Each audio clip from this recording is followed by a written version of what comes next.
Maintenant, vous faire découvrir à quoi pourrait ressembler la chambre d'hôpital dans le futur. Plus spacieuse, plus conviviale, mais également mieux adaptée aux soins et à la remise sur pied du patient. Cette chambre a été conçue par une trentaine d'entreprises du Nord-Pas-de-Calais, associées pour l'occasion au CHRU de Lille. Ce prototype vient d'être dévoilé pour la première fois lors d'un salon professionnel qui se tient actuellement à Paris. Visite guidée, c'est avec Maroussia Renard et Alexandre Delaval. Équipement high-tech, décoration soignée, éclairage tamisé, on pourrait presque se croire à l'hôtel. La chambre d'hôpital du futur se veut résolument design. Une architecture entièrement repensée pour redonner de l'autonomie aux patients. Alors, le principe d'ensemble de la chambre, c'est de revalider le patient le plus vite possible, de lui redonner la mobilité. Et la meilleure illustration, c'est le fauteuil-lit, qui peut se déployer et devenir un lit pour la nuit.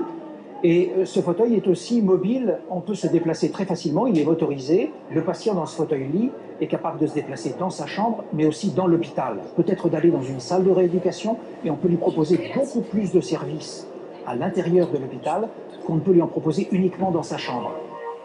Pour concevoir ce prototype, une trentaine d'entreprises ont collaboré avec le CHU de Lille, des médecins, mais aussi des patients qui ont pu exprimer leurs attentes. Leur priorité est la même, avoir des chambres plus spacieuses.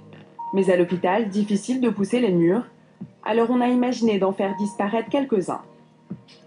La volonté de ne pas avoir de cloison avec l'espace salle de bain amène donc une impression d'un peu plus d'espace et donne tout son sens à l'aspect rétractable des choses.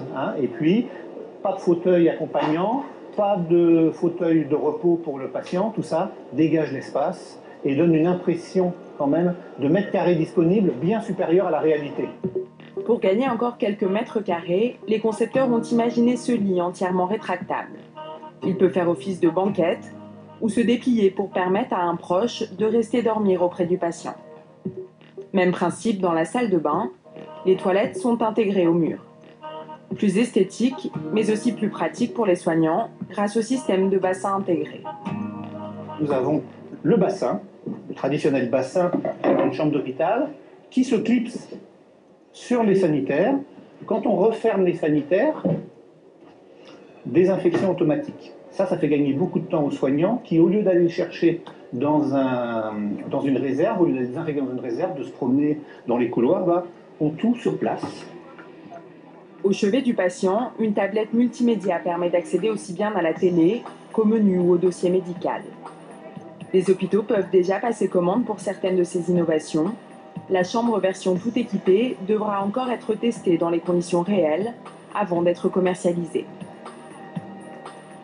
C'est vrai que ça C'est donne... malin. Ah ouais, ça donne presque envie d'y aller. Non, pas envie, mais c'est vachement malin. Et alors, le lit accompagnant rétractable, là, c'est super intelligent. Il ne faut pas qu'il se rétracte pendant que vous êtes dessus, parce que sinon ça vous repasse la fumée en même temps. Vous savez, les lits pliants qu'on met dans les chambres d'hôpital pour les accompagnants qui se replient au milieu de la nuit, ça arrive aussi. Vous allez dans les petits hôpitaux. Les gens s'en foutent de nos discussions, je crois. D'accord, on continue.